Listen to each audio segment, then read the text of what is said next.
ஓம் ஸ்ரீலலிதா மகா திரிபுர சுந்தரியை நமக. 926வது நாமா பார்க்கணும். 171வது ஸ்லோகத்துல கடைசி நாமா கௌலிலி கேவலா நர்க்கிய கைவல்ய பததாயினி. அதாவது கௌலிலி கேவல, கௌலினி கேவலா நேத்திக்கு பார்த்தோம் 925வது நாமா. அனர்க்கிய கைவல்ய பததாயினி. அனர்க்கிய கேவலானர்க்கியன்னு இருக்கு, கேவல அனர்க்கிய, கேவல அனர்க்கிய கைவல்ய பதத்தாயினி. அனர்க்கிய அப்படின்னா அதோட மதிப்பை அளவிடவே முடியாது. இவ்வளவுதான் இப்படித்தான் என்று மதிப்பிடவே முடியாத கைவல்ய பதவி, பரஞானம், பரஞானத்தை கொடுப்பவள் அம்பாள். அதுக்கு எப்படி அழகா ஒரு இதுன்னா, ஒரு தண்ணி துளி இருக்கு இல்லையா, ஜல துளி, நீர் துளி நம்ம பூமியில எங்க ஒரு இடத்துல விழுந்தாலும் அது என்ன இதாருது, மீண்டும் ஆவியாகி அப்படியே மேல போய் திருப்பி அது மேகமாயி அப்படிதான் போயிட்டு இருக்கு. ஆவியாயினோட அது படாத பாடுபட்டு. ஆனா அதே ஒரு துளி கடலில் விழுந்ததுன்னா அதற்குள்ள மதிப்பு பன்மடங்கா பெருகிடுறதாம். ஏன்னா கடல் பெரியது, அதுல அந்த துளி எங்க வேணா கலக்கலாம். அது உடனே ஆவியாகுமா தெரியாது, இல்லாட்டா எதோட சேர்ந்து ஆவியாகி மேல போய் வெண்மேகம் கரிமேகங்களா மாறி திருப்பி பூமிக்கு மழையை கொடுத்து, இல்ல கடல்லேருந்து அது ஒரு சிப்பிக்குள்ள ஒரு உதாபனா ஒரு முத்தா மாறும். அப்போ எப்பேற்பட்ட நிலை வேணா அந்த துளி அடைய முடியும். அத மாதிரி தான் நம்ம இந்த பிரபஞ்ச வாழ்வுல எல்லா விதமான அல்லல்கள் பட்டு மேல்நிலைக்கு போறோம், கீழ்நிலைக்கு போறோம், எல்லா நிலையிலையும் உழண்டு உழண்டு வந்துட்டே இருக்கோம் இல்லையா. இது பிறவி கடல், பிறவி கடல்ல உழண்டுட்டு இருப்போம். நம்ம இந்த பிறவி எடுத்து அவன் தன்னை மேலான நிலைக்கு கொண்டு போய் தியானத்து மூலமா அம்பாளோட இதையே நினைச்சு மேலான நிலைக்கு அவன் கொண்டு போனா அந்த அம்பாளோட அனுகிரகத்தினால அவனுக்கு கிடைக்கிற பேர் பெரும் பேர். அது அதை இப்படின்னு எடுத்து சொல்ல முடியாது. கடல்ல விடுற துளி நீர் மாதிரி அது.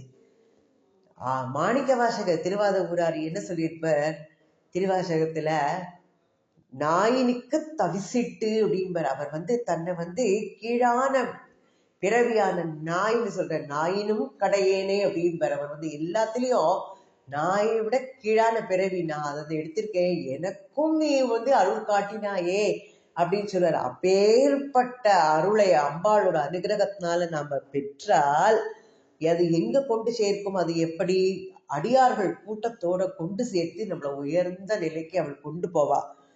அது பெரிய பேரு பாக்கியம். அது அப்படி அதுலயே இருந்து அங்கே போய் ஒடுங்கி பரத்துல போய் லயமாறத்துக்குள்ள தகுதியும் கிடைத்ததுனால் அதற்கு மேல அவனுக்கு கிடைக்க வேண்டிய நிலை என்ன இருக்கு அப்படிங்கிறார். அப்பேற்பட்ட மதிப்பிட முடியாத அந்த பரஞானத்தை அளிப்பவள் அவள். இந்த பிரபஞ்ச வாழ்வுல உழண்டு இருக்கிற நம்மள அம்பாள் கருணை கூர்ந்து தனக்கு உரியவளாக அவள் மாற்றிக் கொள்கிறாள் இல்லையா. அதுக்கு ஆத்ம சாதகன் நம்ம பாக்கியவானா இருக்கணும். இதுதான் அன்னையோட திருவருள். இந்த நாமாவோட பொருள் இதுதான். அப்பேற்பட்ட மதிப்பிட முடியாத பரஞானத்தை கொடுப்பவள். அடுத்தது 172வது ஸ்லோகம். சோஸ்திர பிரியா ஸ்துதி மதி ஸ்ருதி சம்ஸ்துத வைபவா மனஸ்வினி மானவதி மகேஷி மங்களா கிருதிஹி. சோஸ்திர பிரியா 927வது நாமா. சோஸ்திரம் பண்ணுவதில் விருப்பம் உடையவள், அதாவது நம்ம வணங்குவதில் விருப்பம் கொண்டவள் அவள். அப்போ நமக்கு ஒரு அம்பாளை போய் சரணடைகிறோம்னா நம்மளுக்கு ஏதாவது ஒண்ணு தேவை இருந்தா அவளோட பாதத்தை கெட்டியா பிடிச்சிட்டு போய் எனக்கு இதை கொடுக்கணும்ட்டு. அப்போ தனக்கு தேவையானதை அவள்கிட்ட போய் கேட்கறது ஒரு வித வழிபாடு. ஏதாவது ஒண்ணு வந்துருச்சுன்னா, அம்மா எனக்கு இது கிடைக்கிறதுக்கு நீ அருள் பண்ணிடும் அப்படிம்போம். இது காமிய வழிபாடு. தனக்கு தேவையானது வேணும்னு கேட்டு, அப்படித்தான் மக்கள்ல பெரும்பாலானவர் அப்படித்தான் இருக்கா. அம்மா எனக்கு கார் வாங்கணும், அம்மா எனக்கு வீடு வாங்கணும், எனக்கு நகை வாங்கணும், புடவை வாங்கணும், எல்லாத்துக்கும் அவளை போய் இதெல்லாம் தன்னோட காமிய ஆசை. அப்போ இது நிஷ்காமியமா மாறணும். அம்பாளை வழிபட்டும் போது நிஷ்காமியமா இருக்கணும். அந்த இது தனக்கு ஒண்ணு வேணும்னா தான் அவளை நினைக்கணும்னு நினைக்க கூடாது. நிஷ்காமியமாவே அவளை எப்பொழுதுமே நம்ம வந்து தியானம் பண்ணிட்டே இருக்கணும், வழிபட்டுட்டே இருக்கணும். ஒரு குழந்தை போய் அம்மாட்டக்க அம்மா எனக்கு அதை கொடு அப்படின்னு கேட்டா அது வந்து காமிய வேண்டுதலானா கூட அது வந்து குற்றமே கிடையாது. ஏன்னா அந்த குழந்தைக்கு அது தெரியாது தனக்கு வேணும்னு கேட்கறது. இந்த உலகத்தையே படைத்துள்ள அன்னை பராசக்தி நம்ம எல்லாம் அவளோட குழந்தைகள். அவள் நம்மளுக்கு எல்லாத்தையுமே அவள் தான் தந்து அருளுகின்றாள். அவள் அதற்கு கடமைப்பட்டவள். ஒரு தாய் வந்து குழந்தையோட ஆசையை நிறைவேற்றி வைக்க கடமைப்பட்டவள். ஆனால் எப்பேற்பட்டவளாம் வந்து எதன் பொருட்டாவது தன்னை உபத்திரப்படுத்தும் போது தாய் வந்து சலித்துக் கொள்ளவே மாட்டா. அதை வந்து இன்பமாக அவள் நினைப்பா. ஆனா அது என்ன கேட்கிறோங்கிறது இருக்கே, கேட்கும் குழந்தைகளிடம் அதை தட்டாமல் வழங்கும் போது தாய்கிட்டோட அன்பு வந்து வளர்ந்துட்டே போறது. அப்போ நம்ம வந்து ஒரு சோஸ்திரம் பண்ணி அம்பாள்கிட்ட எப்படி கேட்கணும்னா, அம்பாள்கிட்ட நம்மளுக்கு அன்புன்னு மேலிட்டாதான் நம்ம அவளையே போய் சரணடைய முடியும். அம்பாளை போய் சரணடையணுங்கிற எண்ணத்தை கொடுக்கக்கூடியவே அவள் தான். அந்த எண்ணம் வரணும் நமக்கு. எத்தனையோ பேர் எவ்வளவுலமோ இருப்பா, ஆனாலும் வந்து என்னவோ நான் தான் சாதிச்சேன், அவ வாங்கி கொடுத்தா இவா வாங்கி கொடுத்தா, எனக்கு அவ அப்படி செஞ்சா இப்படி செஞ்சாம்பா, அது அவளோட அருளால கிடைச்சதுங்கிற உணர மாட்டா. அந்த வழிபடுறது கூட அவளுக்கு அதுக்கு தெரியாம இருக்கும். அப்போ இந்த சோஸ்திரம் பண்றதே அம்பாளுக்குள்ள சிறந்த வழிபாடு. நமக்கு வந்து அவள் கிட்டக்க இருக்கின்ற அன்போடு நிலை வெளிப்பாடையாக எடுத்து காட்டுகின்றது. அதனால சோஸ்திர பிரியா அம்பாள். ஆனா கேட்கும் பொருள் வந்து நல்லதா இருக்கணும். சும்மா வந்து மாயை மாதிரி இன்னைக்கு வந்து 4 நாள் கழிச்சு அது வேண்டாத பொருளாகிறதுக்கெல்லாம் போய் வேண்டிக்க கூடாது. கைவல்யம் பரஞானத்தை கேட்கணும் அவள்கிட்ட. அப்பேற்பட்டவள் அவள். அடுத்தது ஸ்துதி மதி. அவள் போற்றுதலுக்குரியவள். அவள் தான் போற்றுதலுக்குரியவள். எல்லா நிலையிலையும் உயர்ந்த உச்ச நிலையில் இருப்பவள் அம்பாள். பண்பாடு, ஆற்றல், செயல் எதை செய்தாலும் அவள் தான் நம்பர் 1. அவளை விட்டு யாருமே கிடையாது. அப்பேற்பட்டவள். இந்த பிரபஞ்சம் ஃபுல்லாவே அவளா தான் இருக்கா. தெய்வீக பண்பு மிக்கவள். அவளை விட வேறு யாருமே இல்லை. புகழத்தக்க பொருளாக அம்பாள் இருக்கின்றாள். நம்ம ஏதாவது ஒரு தகுதி இல்லாத ஒரு மூர்த்தியை போய் பாராட்டுறது அப்படிங்கிறது வந்து அது வந்து தேவையில்லாத ஒரு இது புகழ். நாம என்ன பண்றோம், இந்த உலகத்துல அம்பாளை போய் புகழ்ச்சி அடைஞ்சு பண்ணாம யாரையும் ஒருத்தன ஒரு பெரிய மனுஷனை போய் அவன் தகுதியே இல்லாதவனால இந்திரன் சந்திரன் சொல்லி நம்ம இது பண்றோம். அப்போ அது வந்து பொருளற்றது. அதை நம்ம வந்து ஒதுக்கணும். அதுதான் முறை. சத்தியத்தையே பேசணும். அது நமக்கு ஏற்படுத்தப்பட்ட நம்மளோட இது தர்ம சாஸ்திரத்தோடு சேர்ந்து வாழணும். சத்தியத்தை எண்ணும் போதுதான் நம்மளுக்கு வந்து அந்த கரண சுத்தி மனசுல வந்து தூய்மை உண்டாகும். அப்ப மனசு தூய்மை அடையும் போது ஞானம் பிறக்கும்.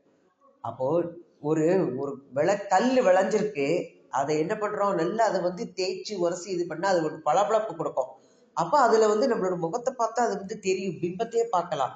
அதே மாதிரி தான் வாய்மை மூலமாக மனசு நம்மளுக்கு தெளிவடையும். தெளிந்த மனதுலதான் வந்து தத்துவம் இருக்கும். அன்னை பராசக்தி அப்பதான் வந்து அந்த இடத்துல வந்து குடியிருப்பா. அப்ப அவன் சத்திய விரதத்துல நிலை பெற்று இருக்கணும். உள்ளன்போடும் உள்ள கசிவோடும் அம்பாளை நம்ம போற்றணும்.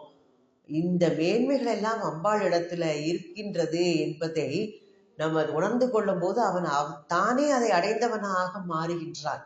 அன்னை பராசக்தி அப்பேற்பட்ட மகிமை வாய்ந்தவள். அவளை போற்றி பாராட்டுவது மிக சிறந்த வழிபாடு நம்மளுக்கு.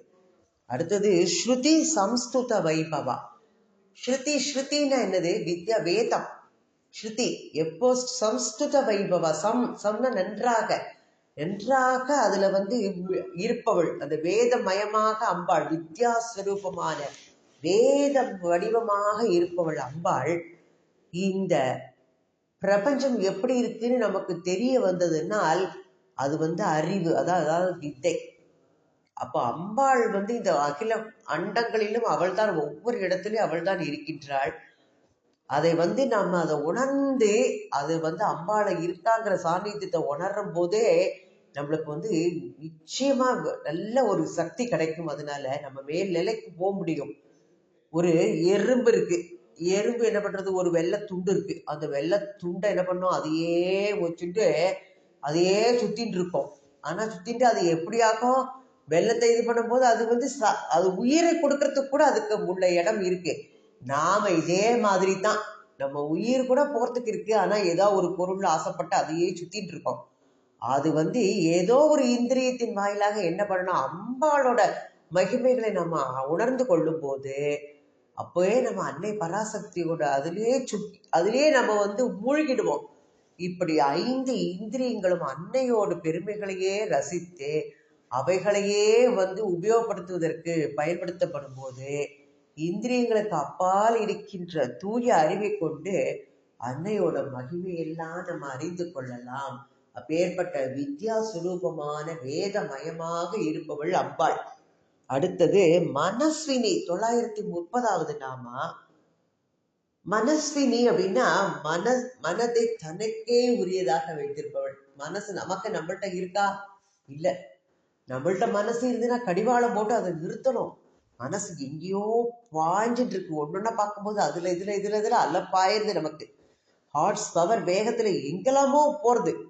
அப்போ ஆனா அம்பாள் எப்படி மனசை வந்து தன் வசத்திலேயே வைத்திருக்கக்கூடியவள் அவள். நம்ம மனம் வந்து இன்பத்தை நாடவும் துன்பத்தை தவிர்க்கவும் நம்மளாம் முயற்சி பண்றோம் இல்லையா? இன்பம் கிடைச்சா சந்தோஷமா இருக்கும். ஆனா அது துன்பம் வந்துருச்சுன்னா மனசு உடனே சோர்ந்து போயிடுறோம் நம்ம. இப்போ இன்பம் தான் வேணும் அப்படிங்கிறது நம்மளோட விருப்பமா இருக்கு.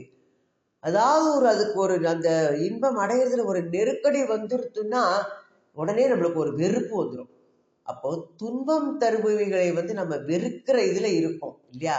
அப்போ வெறுப்பிலிருந்து விலகி இருப்பவள் தான் அம்பாள். அவள்தான் முக்த புருஷர்களும் அவள் தான். யாதனின் நீங்கியான் நோதல் அதனின் இளன் அப்படின்னு சொல்லலாம். யாதனின் நீங்கியான் நோதல். என்னது யாது அனின் யாதனின்?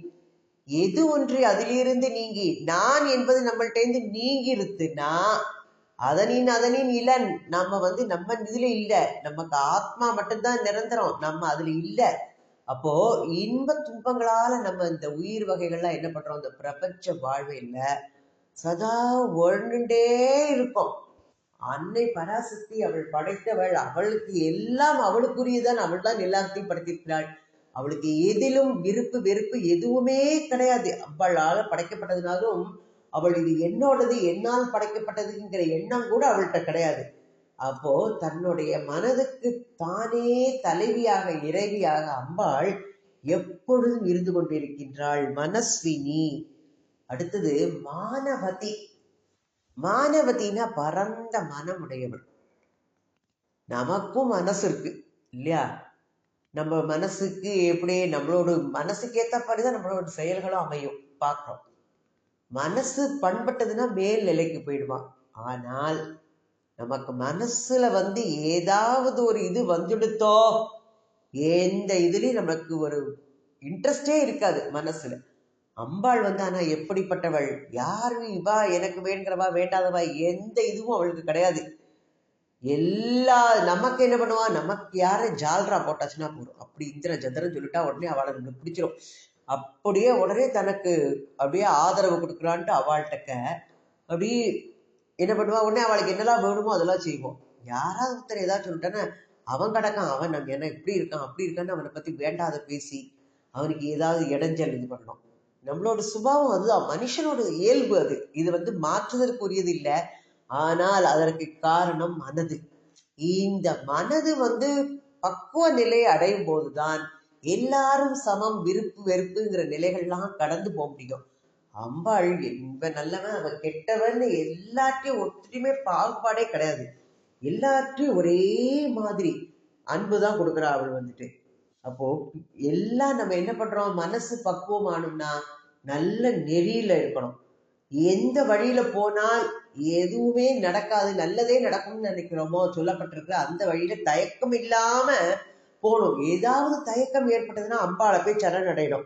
சரணடைஞ்சோன்னு இதுல வந்து அப்ப அவள் என்ன பண்ணுவா, இந்த வழி போகாதே வேற வழியில முயற்சி பண்ணுன்னு ஒரு ஆணை மனசுக்குள்ள தோணும்.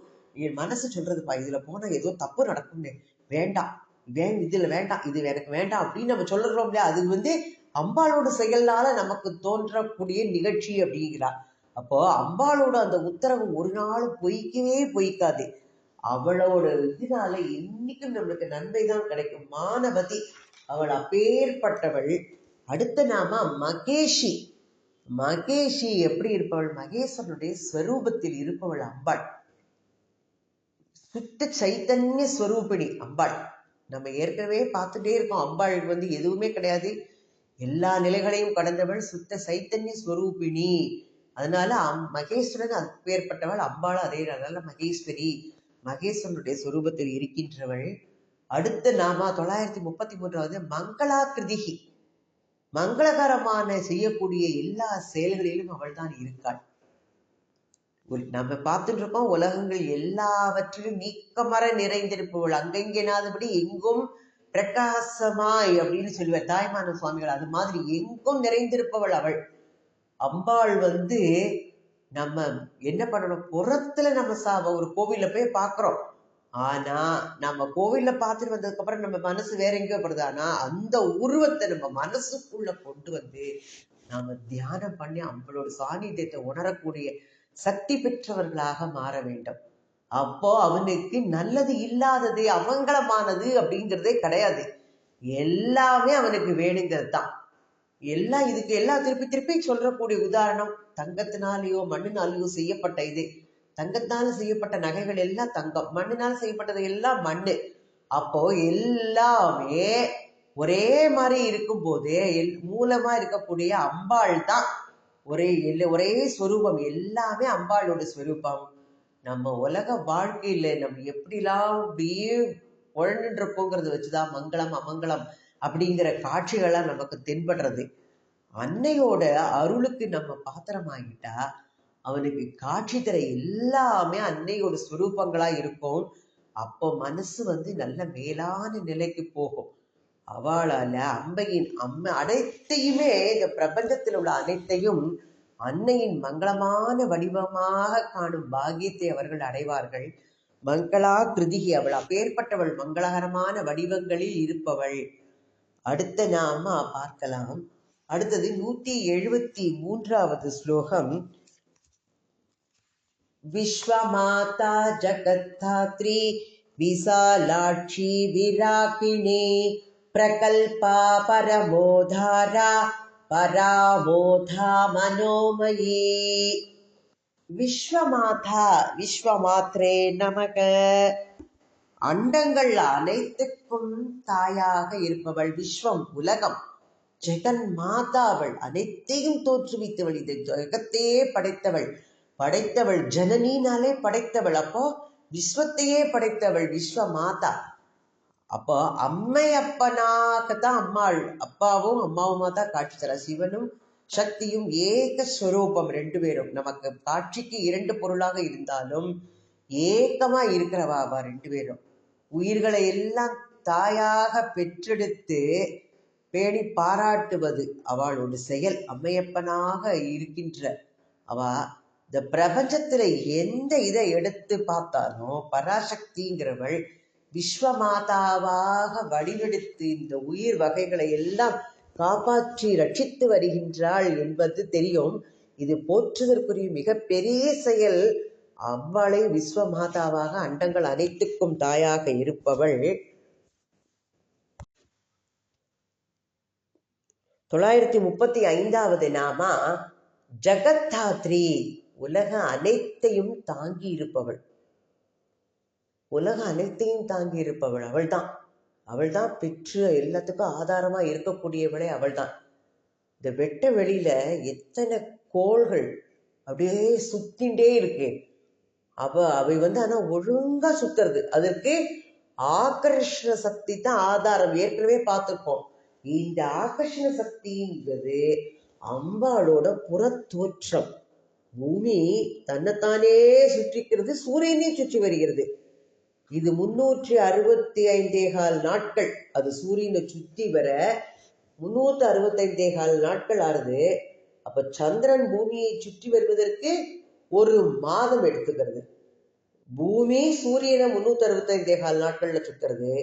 சந்திரன் பூமியை சுற்றி வருவதற்கு ஒரு மாதம் 30 நாட்கள் எடுத்துக்கொள்கிறது. இதே மாதிரி தான் எல்லாம் நம்ம சொல்றது வந்து ஒரே மாதிரி இயங்கிட்டு வருது. ஒரு வருடம்ன்றது 365 நாட்கள் தானே, அதுல மாற்றமே இல்லாம அழகா போயிட்டே இருக்கு. வேணா பிப்ரவரி லீப் இயர் ஒரு இந்த இயர்னு சொல்லலாமே தவிர்த்து சில இதுல 28 நாள் 29 நாள் கணக்கு வந்து கரெக்டா அந்த 365 நாட்கள்ல தான் வந்துட்டே இருக்கும். இதை இப்படி இந்த அண்டங்கள் எல்லாமே ஒரே ஒழுங்கு முறையில இயக்கி கொண்டிருக்கிறாள் அம்பாள். அதனால அவள் தான் ஜெகத்தை எல்லாம் தாங்குபவள், ஜெகத்தாத்ரி. அடுத்தது விசாலாட்சி. அம்பாள் விசாலமான அகன்ற பெரிய கண்களை உடையவள் அம்பாள். விசாலாட்சி எங்க இருக்கா? காசி கஷேத்திரம், காசி விஸ்வநாதர் விசாலாட்சி அம்பாள். அம்பாளோட ஏன் விசாலாட்சினா அகண்ட பெரிய கண்களை உடையவள். அவளோட கண் பார்வைக்கு எட்டாதது உலகத்துல எதுவுமே இல்லை. நாம ஏதோ ஒரு காரியம் செய்யும்போது யாரும் பார்க்கலன்னு செய்வோம். ஆனா அம்பாளோட கண் பார்வையிலேருந்து எதுவுமே தப்பாது. எல்லா அண்டங்களும் அவளோட கண்காணிப்புல தான் அப்படியே இயங்கி வருகின்றது. பிரளய காலத்துல தோற்றத்துல இல்லாம அவள் கிட்டக்கையே போய் மறைந்து லயமாயிடுறது. அப்போ இதுவும் வந்து அவளோட செயல்னால தான், அன்னையோட மேற்பார்வை செயல்னால தான் இது எல்லாமே நிகழ்கின்றது. இந்த ஜகத்தோட தோற்றம், இருப்பு, ஒடுக்கம் எல்லாவற்றையும் அன்னை பார்த்து கொண்டே இருக்கின்றாள். அப்பேற்பட்டவள் விசாலாட்சி, அகன்ற பெரிய கண்களை உடையவள் அவள் வந்துட்டு. அடுத்தது விராகினி. விராகினா வைராக்கியம், வைராக்கியமே வடிவெடுத்தவள். நாம சொல்லுவோம், நான் ஒரு வைராக்கியம் எடுத்துட்டேன், எனக்கு இது வேண்டான்னா வேண்டாம், நான் அவ கூட எனக்கு செய்ய மாட்டேன், முடியாதுன்னா முடியாது அப்படின்னு சொல்றோம் இல்லையா, அந்த வைராக்கிய வடிவை எடுத்தவள் அம்பாள். நம்மளுக்கு கிடைக்கிற அந்த வைராக்கியம் நல்ல இதுல இருக்கணும். அந்த வைராக்கியம் நம்ம என்ன பண்ணுவோம், நம்மள்கிட்ட ஏதாவது ஒண்ணு இல்லைன்னால் உடனே என்ன பண்ணுவோம், அடுத்தவள்கிட்ட அதை இருந்துட்டுனா எனக்கு எப்படியாவது அதை அடையணுமா அப்படிங்கிறது. அதுதான் ராகம். ராகம் சொல்றது தன்னிடத்துல இல்லாத ஒன்றை தான் அடைய வேண்டும் அப்படிங்கிறது நினைப்பது, ஆசைப்படுறது ராகம். இப்ப ஏதாவது ஒரு புதிய பொருளை பார்த்தோன்னா அதுல வந்து ஒரு ஆசை வந்துடும் நமக்கு, அதுல பற்றுதல். அதான் சொல்றோம் இல்லையா. அப்போ புதிதா எந்த ஒரு சாரி வந்திருக்கும், இந்த டிசைன்ல என்கிட்ட சாரி இல்லை, இந்த கலர் இல்லை, நாம எப்படியாவது இதை வாங்கிடணும் அப்படின்னு நினைக்கிறோம். இதெல்லாம் இதுதான் ராகம்ங்கிறது. ஆனா அன்னை பராசக்திக்கு எதுவுமே தேவையில்லை. அவள்கிட்ட இல்லாததே இல்லை. ஆனா அது தன்னிடத்துல இல்லாம இருந்தாலும் அதை பெறணும்ன்ற அவளுக்கு கிடையவே கிடையாது, அந்த ஆசையே கிடையாது. புதிதாக அவளுக்கு பெற்றுக்கொள்வதற்கு எதுவுமே இல்லை, அவள்கிட்ட இல்லாததே இல்லை. அதனால அவளுக்கு வந்து இந்த பற்றுதல் வைக்கிறது அப்படிங்கிற செயல் வந்து அம்பாளுக்கு ரொம்ப தூரம். அப்பேற்பட்டவள் அவள். அதனால அவள் எப்பேற்பட்டவள், எந்த காரியமும் தனக்கு வேணும், இந்த உலகத்தையே படைச்சாலும் தன்னோடது தான் அப்படிங்கிற நினைப்பே இல்லாதவள் அவள் வந்து எதுவுமே. விராகினி வடிவமாக இருப்பவள். அடுத்த நாமா பிரகல்பா, 938வது நாமா. பிரகல்பானா துணிச்சல் மிகுந்தவள் அம்பாள், மிகுந்த துணிச்சல் உடையவள். நமக்கு நம்மளோட அமைப்பு, மனிதர்கள் எத்தனை விதங்கள் இருக்கும் இல்லையா, வேற்றுமைகள் எவ்வளவு இருக்கு நம்மள்கிட்ட. ஒருத்தன் பணக்காரனா இருப்பான், ஒருத்தன் ஏழையா இருப்பான், ஒருத்தன் நடுத்தரமா இருப்பான். இப்ப ஏற்ற தாழ்வு, உயர்வு தாழ்வு எல்லாமே நம்மள்கிட்ட இருக்கு. நம்மளோட ஒருத்தன்ட்ட ஆனா ஒரு செயல் வந்து ஒரு அளப்பரிய ஆற்றல் இருக்கும், அதை நம்ம வளர்த்து வெளியில கொண்டு வர்றதுதான் நம்மளோட வாழ்க்கையோட குறிக்கோளா இருக்கணும். விளையாட்டுத்துறையில சிறந்தவனா இருப்பான், ஆனா அவனுக்கு அதுக்குள்ள ஒரு இதை கொடுத்து ஊக்குவிச்சு அதை வந்து அதுல நிலையில பெரிய நிலையில வர வைக்கணும், அந்த ஆற்றலை வளர்க்கணும். துணிச்சல் அப்படிங்கிறது மனதுல அமைந்துள்ள தெய்வீக சம்பத்தம். அப்பேற்பட்டவள் தைரியம் படைக்கும் போதும் அவன் என்ன பண்றான், எதுனாலும் துணிஞ்சு செஞ்சிருவோம் அப்படிங்கிற நினைப்பு வருது அவனுக்கு. எதையுமே தூக்கி அவ பார்த்துருவான், என்ன செஞ்சிடலாம் அப்படின்னு சொல்லிட்டு. அப்ப அவனோட துணிச்சலோட முன்னிலையில எதிரொலி முயற்சிங்கிறது பயனற்று போய்விடும். இப்ப தெய்வீக சம்பத்து அப்படிங்கிற தைரியத்தை வளர்க்கிறது அம்பாளுடைய சிறந்த வழிபாடாக பார்க்கப்படுகின்றது பிரகல்பா. அடுத்தது பரமோதாரா. பரமோதாரா, பரம் மேலானது, பரமபத வாசல் சொல்றோம், மேலான நிலை, சொர்க்க வாசல் அது. அப்போ பரம்னா மேலான நிலை, மேலான மகிழ்வை, மோதம்னா மகிழ்ச்சி. மேலான மகிழ்ச்சியை கொடுப்பவள் அம்பாள். இந்த உலகத்துல நம்ம பார்க்கும்போது எல்லா பொருட்களையும் ஏதோ ஒரு வித அழகுங்கிறது இருந்துட்டே இருக்கு. அப்போ நம்ம அந்த அதான் பார்க்குறோம், ஏதாவது ஒன்று அடையணும்னு நினைக்கிறோம். அப்போ நம்மளோட முயற்சிக்கு ஏற்றபடியே நம்மளுக்கு அந்த காரியம் நிச்சயமா கை கூடும். அன்னையோட அருள் நமக்கு இருக்கிற வரைக்கும் நமக்கு நம்ம நினைக்கிற பொருள்ங்கிறது கிடைக்கும். அப்போ நம்மளுக்கு ஒரு மகிழ்ச்சி கிடைக்கும். அப்போ இந்த பிரபஞ்சம் அப்படிங்கிறது இன்புற்று எல்லா பிரபஞ்சமே மகிழ்ச்சியோடு சந்தோஷமான வாழறதுங்கிறத நம்ம பார்க்க முடிகிறது. எல்லா உயிர்களும் என்ன பண்றது, திருப்பி திருப்பி இந்த பிறவியை தான் வந்திருக்கோம். ஆனா அந்த பிறவியிலே என்ன பண்றா, பரம திருப்தி அடைஞ்சு சந்தோஷமா வாழி இருக்கா. என்ன இடைஞ்சலோ துன்பமோ எது வந்தாலும் அந்த இன்னல்ங்கிறது எளிதில மறைஞ்சு போயிடும். அப்போ ஆனந்தம் திருப்தியும் இனிமையும் எங்கும் நிறைவாக இருக்கின்றது. அன்னையை சேர்ந்து இருக்கும் காலமெல்லாம் நாம் உயிர் வகைகள் பரம உத்தாரர்களாக வாழ்ந்து வருவோம். பரம உத்தாரர்கள்னா மேலான மகிழ்ச்சியுடன் நம்ம வாழ்ந்து வருவோம்ங்கிறா. அடுத்தது பராமோதா. பராமோதா அப்படின்னா நறுமணம், புகழ், கீர்த்தி எல்லாவற்றிற்கும் அவள் தான் இருப்பிடம். புஷ்பத்தில் நான் நறுமணமாய் இருக்கின்றேன் அப்படின்னு கீதையில கிருஷ்ண பரமாத்மா சொல்லுவார் அவரோட விபூதி யோகத்துல பார்க்கும்போது 10வது இதுல. அப்போ இது அம்பாளுக்கும் அது பொருத்தமானது. அவளுடைய விபூதிகள் தான் இந்த பிரபஞ்சம் எல்லாமே நிறைந்திருக்கின்றது. மனம் அப்படிங்கிறது மண்ணினுடைய தன்மாத்திரை. இப்போ துர்நாற்றம் எடுக்கக்கூடிய கெட்ட வஸ்துக்களும் இருக்கு. அதுவும் என்ன பண்ணோம், மண்ணுல புதைச்சி வச்சோன்னே அது அப்படியே உள்ளே அவிழ்ந்து போய் நாளடைவில் அதை எடுக்கும்போது மக்கி போய் வேற வாசனையோட வேற மண்களை அந்த கெட்ட நாத்தம்லாம் போயிடும். அது கிட்ட நறுமணமா வரும். இதெல்லாம் அம்பாளோட மகிமை. அப்போ நறுமணம், ஒரு பத்தி ஏற்றி வச்சிருப்பா, ஒரு சாம்பிராணி வச்சிருப்பா, அந்த வீட்டுக்குள்ள நுழையும் போதே தெய்வீக மனமா என்ன வாசனையா இருக்கு. பூக்கள் போட்டிருப்பா, அதோட மனம் எல்லாவற்றிற்கும் நம்மளுக்கு அப்படியே முகர்ந்து கொண்டு என்ன தெய்வீகமா இருக்கு அப்படிங்கிறோம். அதே ஒரு சிறந்த வழிபாடுதான். இப்போ ஆலயங்கள்ல சாம்பிராணி தூபம் போடும்போது அம்பாள் கிட்டக்க நம்மளுக்கு ஒரு பக்தி பெருக்கெடுக்கிறதுக்குள்ள ஒரு அதுதான் அது ஒரு வழியா இருக்கு. ஒரு சாம்பிராணி இது பண்ணா ஒரு தெய்வீக மனம்னா மனசுல நம்மளுக்கு அந்த தெய்வீகத்தோட எண்ணங்கள் எல்லாம் சேரும். அதனாலதான் பராமோதா அப்பேற்பட்டவள் அம்பாள்.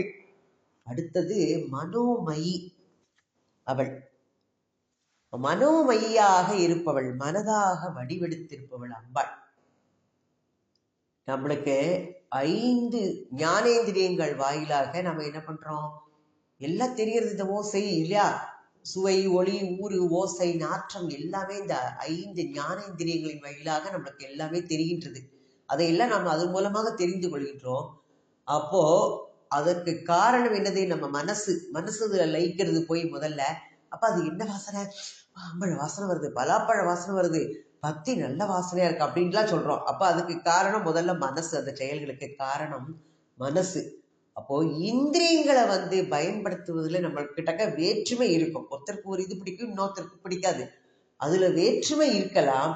ஆனா சிற்றுயிர்களிடத்துல மனது இன்ப துன்பங்களை அனுகூலமான பிரதிகூலமான சூழ்நிலைகளை என்னன்னா ஒரு காட்டுக்குள்ள ஒரு வினோதமான ஒரு இது வந்துடுது. குரங்குகள்லாம் பார்த்தோம்னா ஏதாவது புலியோ மானோ வரும்போது இந்த மான்கள் அதெல்லாம் பார்க்கும்போது விதவிதமான ஒலி எழுப்பிண்டு போகும். அப்போ அதுகளுக்கு அந்த சூழ்நிலையை அறிந்து கொள்ளக்கூடியது. இன்னொன்னு சொல்லுவா, சுனாமி வருதுன்னா அந்த பறவைகளுக்கு தெரியும், அதுகளோட சத்தம் போட்டு ஒரு இது பண்ணும் அப்படின்பா. இந்த சூழ்நிலைகளை அறிந்து கொள்ளக்கூடிய சக்தி, அனுகூலம் பிரதிகூல சக்திகளை அறிந்து கொள்ளக்கூடிய சக்தி அதுகளுக்கு இருக்கு. ஆனா நமக்கு ஒவ்வொரு விதமான மனப்பாங்கு, ஒவ்வொருத்தையும் அவர்கிட்ட இருக்கிற மாதிரி நான் நினைக்கணுங்கிற அவசியமே இல்லை. எங்கிட்ட இருக்கிற மாதிரி அவர்கிட்ட அந்த மனசு இருக்கணுங்கிறது இல்லை. எல்லாரோட மனசும் இயல்புகளும் மாறி மாறிதான் இருக்கும். சில பேருக்கு ஒரு இது பிடிக்கும், சில பேருக்கு ஒரு இது பிடிக்காது. அப்போ எல்லா தித்திப்பு பண்டங்களும் எல்லாரும் ஒண்ணு போல இருக்காது. எனக்கு பிடிக்கும்னா மற்றவாளுக்கு அது பிடிக்கணுங்கிற அவசியம் இல்லை. இப்போ ஒவ்வொருத்தருக்கும் ஒவ்வொரு விதம். அதை வெறுக்கிறவாளும் இருக்கா, எனக்கு பிடிக்கிறது இன்னொருத்தர் வெறுக்கிறவாளும் இருப்பா இல்லையா. இப்போ இருட்டு நேரத்துல நம்மளுக்கு பாதையில போயிட்டு இருப்போம். அப்போ ஒரு வடிவம் தென்படுறதுன்னா அதை என்ன பண்ணுவான், திருடன் என்ன பண்ணுவான், அதை போலீஸ்காரன் வரானோ அப்படின்னு நினைச்சிட்டு பயப்படுவான். போலீஸ்காரன் என்ன பண்ணுவான், அவன் திருடன் போறக்கு அதான் இப்படி இருட்டுக்குள்ள பதுங்கியிருக்கான் அப்படின்பா. அப்போ இத மாதிரி இன்னொருத்த என்ன பண்ணுவான், ஒரு பயமா இருக்கிறவன் அதை அம்மாடி அங்கே ஏதோ பிசாசு இருக்கு அப்படிம்பா. இப்போ அது வந்து எப்பேற்பட்டது அப்படின்னு சொன்னோம்னா, ஒரு மரக்கட்டை கடந்தா கூட அதையே பல விதமா ஒவ்வொருத்தரும் ஒவ்வொரு இடத்துல நினைக்கிறா. இது அவளோட மனப்பான்மைக்கு ஏற்றபடிதான் அவளோட நினைப்பு போறது. இப்ப இந்த உடல் வாழ்க்கை, இந்த உடல் வாழ்க்கையில இந்த உடலே ஒரு கோட்டைன்னு சொல்லலாம். இந்த கோட்டைக்குள்ள இருக்கிற ஆத்மா, ஜீவாத்மா, மனம் அப்படிங்கிறது வந்து ஒரு மடக்கு பாலம். அந்த பாலத்தை நீட்டியும் இது பண்ணியும் தான் நம்ம என்ன பண்றோம், மனசு வேண்டாத சுருக்கிக்கிறோம், அது இல்லாட்டா பாலத்தை நீட்டுறோம். இப்ப இந்த உலகத்தை, அந்த மனம் என்கிற இந்த மடக்கு பாலத்தை பயன்படுத்தி தான் இந்த புற உலகில் இருக்கிற எல்லா செயல்களோடையும் நம்ம தொடர்பு கொள்றோம். நம்ம நல்லா ஆழ்ந்து தூங்கும் போது மனம் என்ன பண்ணும், உள்ள ஒடுங்கிடும். அப்போ இந்த புற உலகம் இருந்தாலும் அது நல்லா அயர்ந்து தூங்குவனுக்கு என்ன நடந்ததுனே தெரியாது. சுற்றுப்புறத்துல அப்படியா அது நடந்ததா அப்படின்பா, அப்படி ஒரு தூக்கம் அப்படின்பா. அப்ப மனசு என்ன பண்றது, உள்ள ஒடுங்கிடுறது. அப்போ புற உலகம் இருக்கு, ஆனா அவனுக்கு அது தென்படாம மறைபட்டு போறது. அதே மாதிரிதான் இந்த மனசோட பாங்குங்கிறது இத்தகையதுதான். நம்ம கண்ணாடி, ஒரு கண்ணாடி இது பண்றோம், கருப்பு கலர்ல ஒரு கண்ணாடி போட்டுட்டா எல்லாம் இருட்டா தெரியும். பச்சை கலர் போட்டு நம்ம சின்ன வயசுல செய்வோம். ஒரு கிளாஸ் மேல ஒரு பச்சை கலரை வச்சு இப்படி பார்ப்போம், எல்லாம் பச்சையா தெரியும். ஒரு ரோஸ் பேப்பர், நம்ம அப்படிலாம் பார்ப்போம். அப்போ கண்ணாடியோடு அந்த நிறத்துக்கு ஏற்றால் போலத்தான் புற உலகம் நம்மளுக்கு தென்படும். அப்போ மனசுங்கிறது எப்படியோ அதுக்கு தக்கனதான் அவனுக்கு புற உலகம்ங்கிறது தென்படும். மனம் வந்து நல்ல முறையில இருக்கும் போதுதான் இந்த உலகமே நம்மளுக்கு எப்படிப்பட்டதா காட்சி தருதுன்னு தெரியும். இல்லாட்டா மனசுல எதா இருந்தாலும் எதை பார்த்து, இப்ப சொன்ன மாதிரி தான் மரக்கட்டையை பார்த்துட்டு ஒவ்வொருத்தனுக்கும் ஒவ்வொரு விதமா தோணின மாதிரி தான்.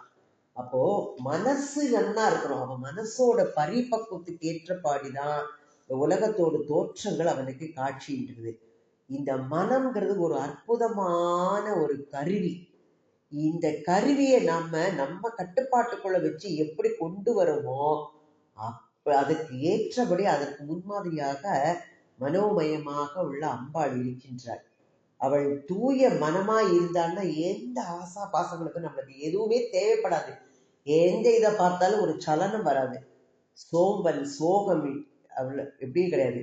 ஸ்படிகம் போல அப்படி தெளிந்த நிலையில நல்ல மனம் இருந்ததுனால் அது வந்து எப்படிப்பட்டதா, நல்லாக பொருத்தமாக அமைக்கப்பட்ட தராசு எப்படி உள்ளபடி எடையை காட்டுமோ அதற்போல நல்ல மனம் வந்து புற பொருள்களை எல்லாம் நல்ல முறையில எடுத்து காட்டும்.